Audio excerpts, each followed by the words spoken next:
আচ্ছা, বাদামের যে চকলেটগুলো হয় কার কার পছন্দ? আমার তো ভীষণ পছন্দ, সঙ্গে আমার ছেলেরও পছন্দ। তো ভাবলাম যে আমি বাসায় বানিয়ে নিই।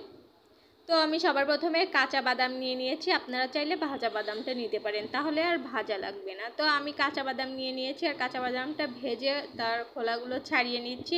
তো এ পর্যায়ে দেখেন ছাড়িয়ে ঝেড়ে নিচ্ছি। নেওয়ার পরে আমি চুলাতে একটা কড়া বসিয়ে আমি যে পরিমাণ বাদাম নিয়েছি সেই সম পরিমাণে চিনি নিয়ে নিচ্ছি। তো চিনিটা আমি ক্যারামেল তৈরি করে নিয়েছি, আর ক্যারামেলটা কিন্তু আমি পানি ছাড়াই তৈরি করেছি। তো দেখেন আমি এর ভিতরে ভেজে রাখা বাদামগুলো দিয়ে দিচ্ছি, আর অনেক আলতো হাতে অল্প আছে এগুলোকে মাখিয়ে নিচ্ছি।